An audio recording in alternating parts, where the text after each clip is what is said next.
I'm Goodbody, RTE's Science and Technology Correspondent. This week we're in Barcelona for this Mobile World Congress, the world's largest gathering of the mobile industry. Over the next few minutes we'll take you through the highlights of the top trends and greatest gadgets.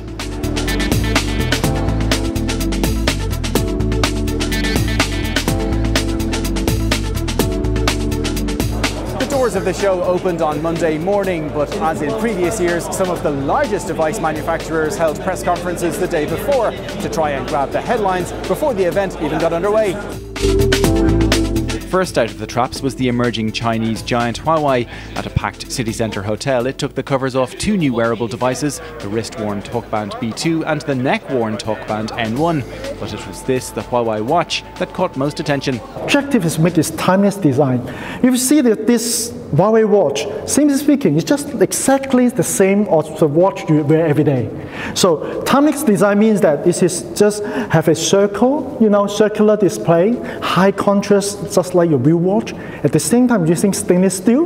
Of course, this is very smart. That's why we based on the Android Wear, the latest Android Wear. You can, check and talk. People care about health. There's a health bit sensor here, so you can keep track of your heartbeat all the time. Next was HTC, which as expected unveiled a pretty but uninspiring new flagship handset, the One M9, and a fitness tracker in association with Under Armour. But it was Vive, a virtual reality headset it's developing with gaming company Valve, that stole the show. The product, as we've announced it today in the developer edition, is already giving you the full performance that you're going to see in the final product. So we didn't want to cut any corners. We wanted to hands down be the most immersive VR experience, and it's really something that you have to experience yourself to believe it. It's incredible. So the final product, what you're going to see from the development from here to there, without giving away too much, is that it's just going to be a lot of refinement on the design. The biggest launch event by far was Samsung's Unpacked, at which the company launched two new top-of-the-range handsets. With wireless charging, faster performance, improved camera and sleek design, the Galaxy S6 and S6 Edge are designed to give the iPhone 6 a run for its money. Samsung also used the event to announce a new version of its Gear virtual reality headset and a rival mobile payment system to Apple's called Samsung Pay. Samsung Pay is a fantastic service that covers up to 90% of shops in the US, for example. So I think it's going to offer, as people again use their smartphone as their center hub for their life, it's a fantastic, simple way and very secure way of paying for transactions on your phone. And do you think that the uptake will be faster now that there are two main manufacturers involved in this kind of payment ecosystem? I mean, if you look at the base of Android in the market, obviously we have a massive base. Samsung is a leader of that, and we'll continue bringing fantastic devices like our Galaxy S6 range. Of course, this is a consumer trend. People want to use their phone for more than just voice and text and information sharing. So now that with Samsung Pay, you can now use it to wirelessly pay for your shopping. Sony has been mulling its future in mobile recently, and this year didn't have any press conference, nor was there any sign of a new flagship handset to replace the Xperia Z3. But it did launch the new mid-range Xperia M4 Aqua smartphone and the new 10-inch Z4 tablet. It's actually the slimmest, lightest and brightest 2K display on a 10.1-inch tablet in the market. So it brings with it a huge host of technical advancements. The first thing that you'll notice is the screen. So it's our first 2K device. So 2 million pixels on the screen. It's extremely bright. It has a Candela rating of over 500, so really, really bright. It has front stereo speakers on it as well. So for viewing your content, it really is second to none.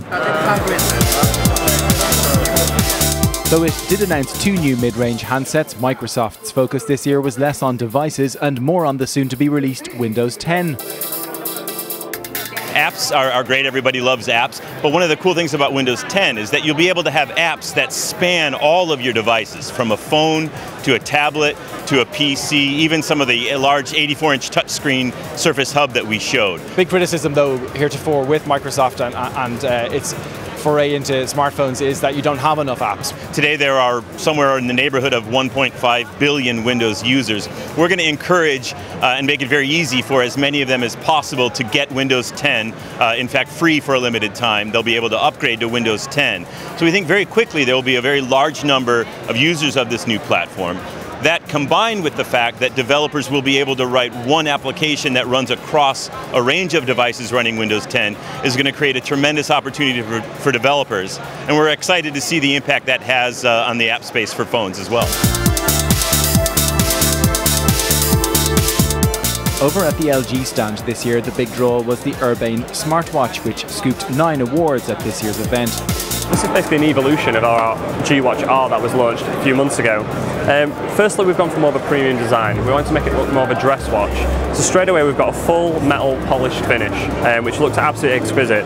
We've also teamed that with a full 22mm leather strap, which is extremely soft and extremely easy to use. And when it's wrapped around your hand, it feels fantastic. You also have a second watch which is similar but different. We do, so it's also called the Urban, or Urbane, but it's actually the Urbane LTE. It's a completely different watch using a different operating system. That watch particularly has the ability to put a SIM card in, and it's 4G enabled, so effectively you can make calls directly from the watch without having to pair it up to any device.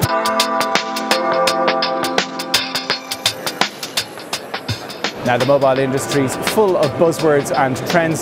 Some of the key issues being discussed here this year include net neutrality, the Internet of Everything, 5G and connected cars. To find out what's hot and what's not, I spoke earlier to Steve Brimmer of the independent consultancy firm 151 Advisors.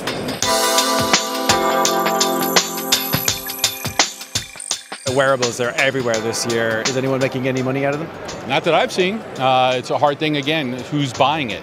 So we've been spending a lot of time on B2B or enterprise wearables, meaning wearables that are going to go into medical IT or into a specific vertical market segment. Consumer wearables for us are not as important because how many smartwatches are going to be successful now that Apple comes out with theirs? This time last year, the Snowden revelations were in full swing.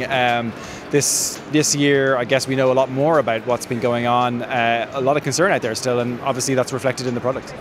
I think it's affected everybody, from the guys that are making physical products to software application developers that are trying to build things.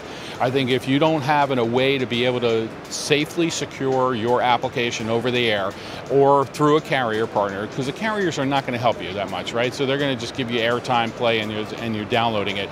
The Apple Store doesn't give you, or Google Play Store doesn't really give you that kind of security aspect. So you have to figure out a way to do the data authentication of that user and the data and make sure that it's encrypted. And sometimes that's not enough, right? Encryption may not be enough. So what else can you provide? So I think the idea of how you secure that application easily, not affecting the user, not affecting the capabilities of that software application are going to be critical. And I think that's where the future is, and the idea of being able to provide that. 5G is coming at us. They say it's 2017, 2018 before we were talking about it, but what is it and why should we care about it?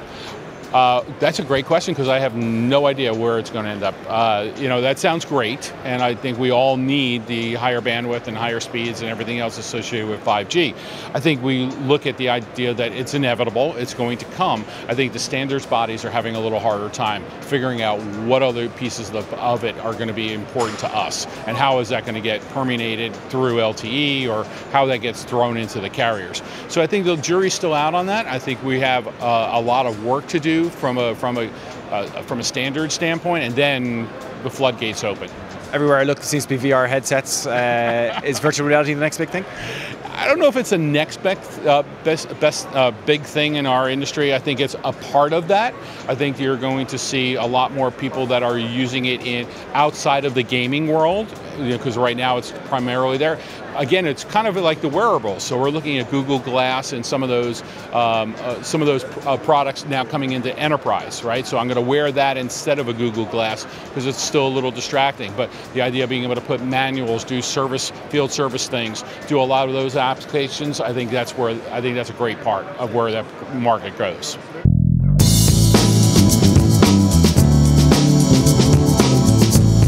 Well, the theme of this year's Mobile World Congress is the edge of innovation, and there's plenty on show here in the Innovation City that's cutting edge and that's new.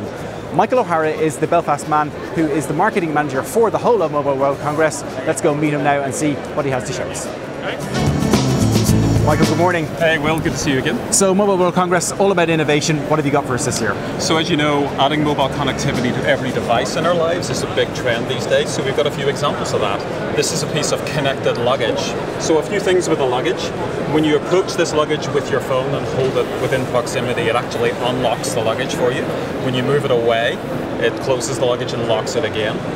This bag will be tracked anywhere in the world using Telefónica's network, so you lose your luggage, you can find it. And then last feature, which I think is quite cool, and this is when you pick the bag up, it'll tell you what that weighs on your smartphone, so you can avoid issues and security. And you talked about security. Innovation is key at the moment as far as smartphone security is concerned. Tell us about the device you have in your hand there. Yeah, this is a nice one. Irish company called Be Secure.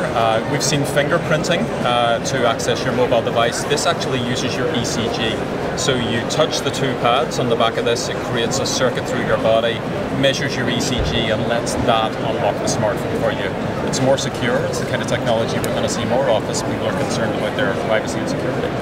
Plenty of innovation also going on in the connected sport area. I think you have a few examples over here. Let's go and have a look. Let's do it.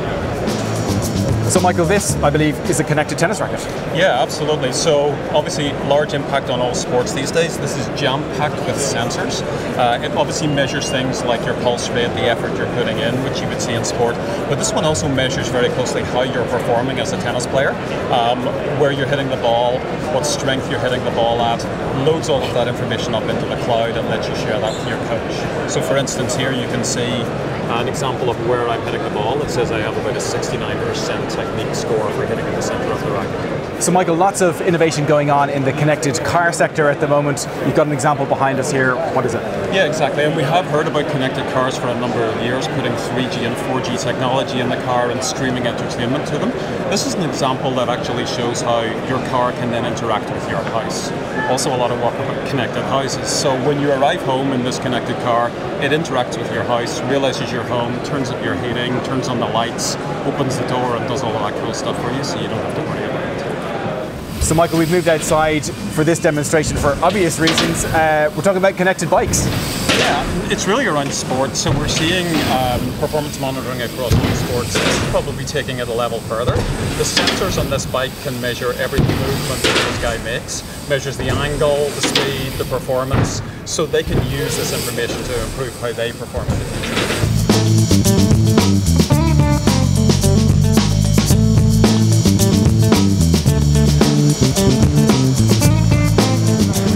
Well, here at Mobile World Congress, there are several dozen Irish companies taking part. 18 of them are here on the Enterprise Ireland organised stand, trying to show their wares off to the visiting delegates. To tell us more, I'm joined by Pat Byrne from Enterprise Ireland. Pat, what are you trying to achieve by being here? We're trying to help these companies gain international footholds. So all of these companies have an agenda in the context of trying to win new customers. That's essentially our mission here, to help them in that goal. And obviously there's a lot to be gained if they get it right, because the market is pretty big, even in Ireland alone. Yeah, these companies are exporting just about 600 million. Total revenues will be slightly more than that. They employ about 6,000 people. So they're significant companies. They're punching above their weight from a technology point of view as well. We're talking about best of breed here. So that's why we're helping these companies today. Thanks very much, Pat Byrne. Let's go and talk to one of those companies. I'm joined here by Jim Butler from Fish Tree. Jim, tell us a bit about your company and what it is that you do. So we are an education technology company, Will. We are born and bred in Ireland 3 years ago. We provide a next generation learning platform, mainly to the US market, but also globally. And it's agnostic, or it doesn't matter what kind of education level that we teach to or we're used in, whether it's primary, secondary, or whether it's university-based education. The principle of the platform that we provide is to adapt the learning to where the student is. There's a lot of marketing and there's a lot of activity that goes in and around the activity here on the Island stand. And that's of benefit. So we're brought, a lot of mobile operators are brought here to the stand and are attracted to the stand. And I think a lot of it has to do with the fact that Ireland is recognised as a very serious technology player and has an awful lot of skills and ability. And it is sought out, and we have a legacy and we have a tradition of it. So I think it's attractive from that point of view. So that's just a taster of what's on show at this year's Mobile World Congress in Barcelona. To keep up to date with all the latest tech news, you can check out the RTE News website or follow me on Twitter at @WillGoodbody. Thanks for watching.